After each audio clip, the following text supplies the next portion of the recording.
sectarianism is just like a cactus.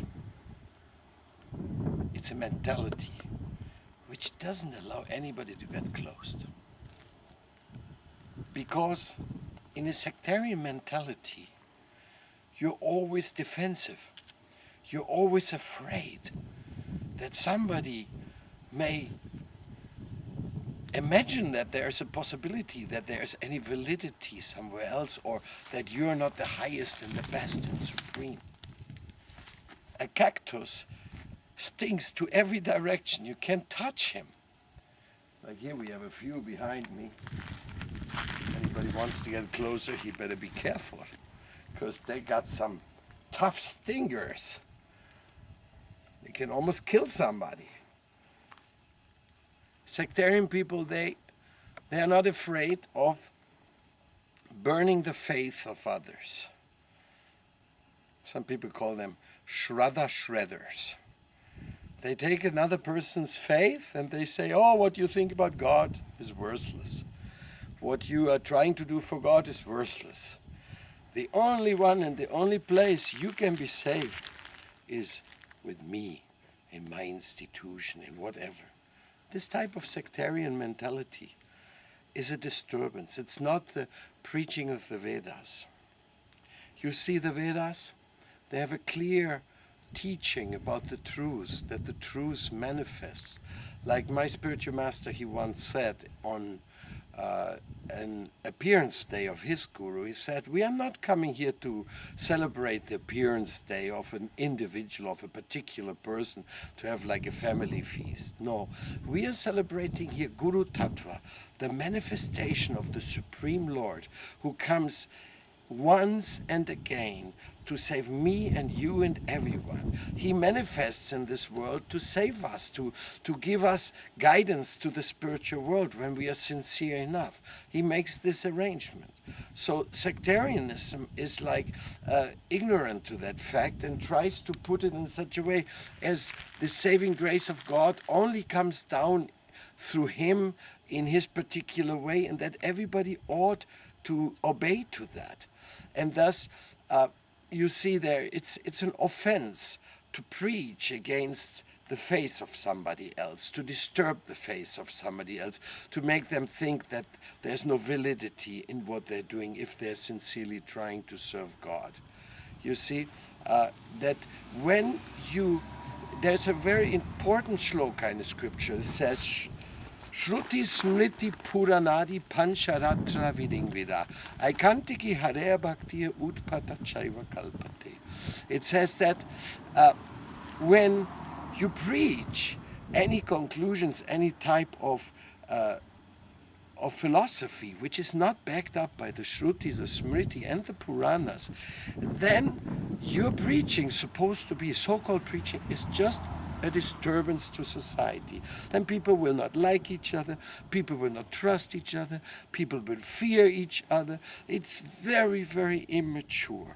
It's like the Kanishta, Madhyam and Uttama Adhikari. And the Uttama Adhikari is the highest one. He sees everybody as a devotee, and except himself. The Madhyam Adhikari, he distinguishes. He says, yes, there's some people inimical, but everybody who chants Hare Krishna and is initiated, he has highest regard for him. But if somebody is very much against the Vaishnavas, then he will take some distance from him. And then there's the Kanishta Adhikari. The Kanishta Adhikari thinks, only me and my mission, we are the real Vaishnavas. Everybody else is questionable or bad or whatever. So this type of sectarianism, this cactus consciousness, is really a very, very disturbing thing. If you ever meet somebody like this, just stay away from him. Like one time, my sannyas guru, Srila Sridhar Maharaj, said, if somebody thinks I am or I have, then we should offer our respect to him from a safe distance. Because those who really have, they think they don't have. So sectarianism is not appropriate. It's not a representation of what our spiritual masters came to teach.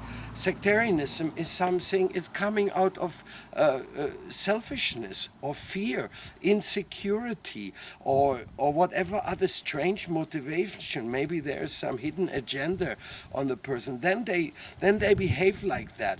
Because if somebody actually has a true access and connection with the truth, he's kind and accommodating, and he makes everybody feel very joyful, especially amongst the Vaishnavas we are following such a wonderful lifestyle. And when we see somebody else living the same lifestyle but a little different, we should anyhow be very joyous about it, you know. But when you hear somebody, oh no, our institution will take you home back to God, and other institutions, please be careful, they will not do you any good, or we find duality. You know, in this world there's a lot of minimization going on, and you see, you have to understand the absolute and the relative. That's always an element in the world of faith. It is there. Like, I give you an example. There's many people in the world, they will not believe that God exists, but still they think they know what's right, and they are very convinced about that. Then others, they will say, yes, we believe in God, but he is called Jehovah, and everybody else who you call God is a demon. Don't pay attention to him. So there's those people. Then there's other people, they say, no, God is Krishna. I believe it, and he has many names, and like that. I believe that God is very great, but I don't believe in his incarnations such as Lord Chaitanya. So then they minimize him. They make a relativization. They say, Krishna yes, Chaitanya no. So this type of mentality, then others, they will say, yes, Chaitanya also, I accept him, but Bhaktivinoda Thakur, as the great propounder or grandfather of the Krishna movement in the whole world nowadays, they will say, no, he's not so important. We want to serve God, but without him. And others, they will say, oh yes, Krishna is very nice, but without Bhaktivedanta Swami Prabhupada, or without this one, or without that one. This type of relative, when people relativize the absolute to package it for their sectarian understanding, this is actually not very broad-minded. This is actually not the truth, because finally nobody knows who Krishna will pick. Who can claim you have to be one to know one? That's the famous saying. So if you really want to say that he is or he isn't, that means you think you are. And that's not Vaishnava mentality. The Vaishnava, you don't think he is. So he's not very eager to criticize and point and say, he'll say, no, whatever Krishna arranges, this is fine. So nowadays, like for example, the movement has gone west. There's Vaishnavas all over the world, and there's even the limitations of caste consciousness have come into question when my Gurudeva gave sannyas to Western body devotees and brought them to India, and some of them even became spiritual masters. So that's a great shocking experience. And some people say, no, the Guru must be born in India, otherwise it cannot be the truth, it cannot be the full manifestation of the grace. But that's not what the scriptures say. They say, Kiba vipra kiba nyasi, Sudha Kenanai, say Krishna Tattvavid, say Guru Hai. That whoever is born in a high Brahmin family and he doesn't know the philosophy of Krishna, he cannot be a spiritual master. If somebody's born in a Sudra or in a dog-eating family, if they know the science of Krishna and serve the essence of it, then he can even become a spiritual master.